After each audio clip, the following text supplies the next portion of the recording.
The Jerusalem Bible, Genesis chapter 44. Joseph gave this order to his chamberlain. Fill these men's sacks with as much food as they can carry, and put each man's money in the mouth of his sack. And put my cup, the silver one, in the mouth of the youngest one's sack, as well as the money for his grain. He carried out the instructions Joseph had given. When morning came and it was light, the men were sent off with their donkeys. They had scarcely left the city, and had not gone far, before Joseph said to his chamberlain, "Away now, and follow those men.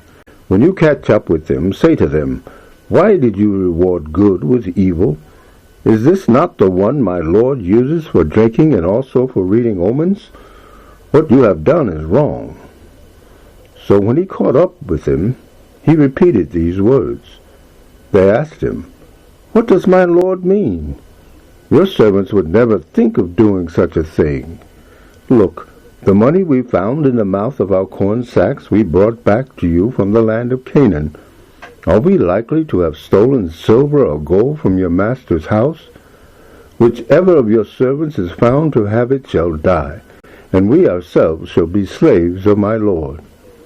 "Very well then," he replied, "it shall be as you say. The one on whom it is found shall become my slave, but the rest of you can go free." Each of them quickly lifted his corn sack to the ground, and each opened his own. He searched them, beginning with the eldest and ending with the youngest, and found the cup in Benjamin's sack. Then they tore their clothes, and when each man had reloaded his ass, they returned to the city. When Judah and his brothers arrived at Joseph's house, he was still there. So they fell on the ground in front of him. "What is this deed you have done?" Joseph asked them. "Did you not know that a man such as I am is a reader of omens?" "What can we answer, my lord?" Judah replied. "What can we say? How can we clear ourselves? God himself has uncovered your servant's guilt. Here we are then, my lord's slaves. We no less than the one in whose possession the cup was found." "I could not think of doing such a thing," he replied. "The man in whose possession the cup was found shall be my slave, but you can go back safe and sound to your father." Then Judah went up to him and said, "May it please my lord, let your servant have a word privately with my lord. Do not be angry with your servant, for you are like Pharaoh himself." My lord questioned his servants, "Have you a father or brother?" And we said to my lord, "We have an old father and a younger brother, born of his old age. His brother is dead, so he is the only one left of his mother, and his father loves him." Then you said to your servants, "Bring him down to me, that my eyes may look on him." We replied to my lord, "The boy cannot leave his father. If he leaves him, his father will die." But you said to your servants, "If your younger brother does not come down with you, you will not be admitted to my presence again." Then we went back to your servant my father. He repeated to him all that my lord had said. So then our father said, "Go back and buy us a little food." We said, "We cannot go down. If our younger brother is not with us, we will go down. We cannot be admitted to the man's presence unless our younger brother is with us." So your servant, our father, said to us, "You know that my wife bore me 2 children. When one has left me, I said that he must have been torn in pieces, and I have not seen him to this day. If you take this one from me too, and any harm comes to him, you will send me down to Sheol with my white head bowed in misery. If I go to your servant my father now, and we have not the boy with us, he will die as soon as he sees the boy is not with us, for his heart is bound up with him. Then your servants will have sent your servant our father down to Sheol with his white head bowed in grief. Now your servant went surety to my father for the boy. I said, if I do not bring him back to you, let me bear the blame before my father all my life. Let your servant stay. Then, as my Lord's slave, in place of the boy, I implore you, and let the boy go back with his brothers. Now indeed, could I go back to my father and not have the boy with me? I could not bear to see the misery that would overwhelm my father. The Jerusalem Bible, Genesis chapter 45. Now Joseph could not control his feelings in front of all his retainers, and he exclaimed, "Let everyone leave me." No one therefore was present with him while Joseph made himself known to his brothers. But he wept so loudly that all the Egyptians heard, and the news reached Pharaoh's palace. Joseph said to his brothers, "I am Joseph. Is my father really still alive?" His brothers could not answer him. They were so dismayed at the sight of him. Then Joseph said to his brothers, "Come closer to me." When they had come closer to him, he said, "I am your brother Joseph, whom you sold into Egypt. But now do not grieve. Do not reproach yourselves for having sold me here, since God sent me before you to preserve your lives. For this is the second year there has been famine in the country, and there are still 5 years to come of no plowing or reaping. God sent me before you to make sure that your race would have survival in the land and save your lives, many lives at that. So it was not you who sent me here, but God. And he has made me father to Pharaoh, lord of all his household, and administrator of the whole land of Egypt. Return quickly to your father and tell him, your son Joseph says this, God has made me lord of all Egypt. Come down to me at once. You shall live in the country of Goshen, where you will be near me, you, your children and your grandchildren, your flocks, your cattle, and all your possessions. I will provide for you there, for there are still 5 years of famine, and I do not want you to be in need, you and your household and all you have. You can see with your own eyes, and my brother Benjamin can see it too, that it is my own mouth speaking to you. Give my father a full report of all the honor I enjoy in Egypt, and of all you have seen. Then hurry and bring my father down here." Then throwing his arms round the neck of his brother Benjamin, he wept, and Benjamin wept on his shoulder. He kissed all his brothers, weeping over them, and after which his brothers talked with him. News reached Pharaoh's palace that Joseph's brothers had come, and Pharaoh was pleased to hear it, as were his servants. Pharaoh told Joseph, "Say to your brothers, do this. Load your beast and go off to the land of Canaan. Fetch your father and families and come back to me. I will give you the best land of Egypt, and you shall feed on the fat of the land.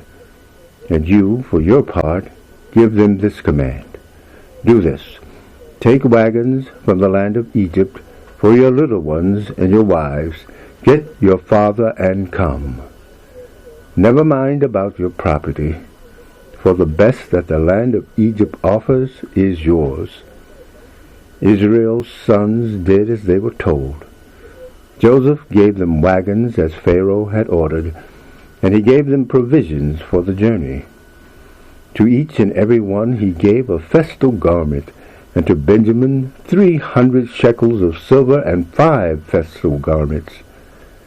And he sent his father 10 donkeys laden with the best that Egypt offered, and 10 she-donkeys laden with grain, bread, and food for his father's journey. Then he sent his brothers on their way. His final words to them were, "Do not be upset on the journey." And so they left Egypt. When they reached the land of Canaan, and their father Jacob, they gave him this report: Joseph is still alive. Indeed, it is he who is administrator of the whole land of Egypt. But he was so stunned, for he did not believe them. However, when they told him all Joseph had said to them, and when he saw the wagons that Joseph had sent to fetch him, the spirit of their father Jacob revived. And Israel said, "That is enough. My son Joseph is still alive. I must go and see him before I die." The Jerusalem Bible, Genesis chapter 46. Israel left with his possessions and reached Beersheba. There he offered sacrifices to the God of his father Isaac. God spoke to Israel in a vision at night. "Jacob, Jacob," he said. "I am here," he replied. "I am God, the God of your father," he continued. "Do not be afraid of going down to Egypt, for I will make you a great nation there. I myself will go down to Egypt with you. I myself will bring you back again, and Joseph's hand shall close your eyes." Then Jacob left Beersheba. Israel's sons conveyed their father Jacob, their little children, and their wives in the wagons Pharaoh had sent to fetch him. Taking their livestock and all that they had acquired in the land of Canaan, they went to Egypt, Jacob and all his family with him, his sons and his grandsons, his daughters and his granddaughters. In a word, all his children he took with him to Egypt. These are the names of Israel's sons who came to Egypt: Reuben, Jacob's firstborn, and the sons of Reuben: Hanok, Palu, Hezron, Carmi. The sons of Simeon: Jemuel, Jamin, Ohad, Zachin, Zohar, and Shaul, the sons of the Canaanite woman. The sons of Levi: Gershon, Kohath, Merari.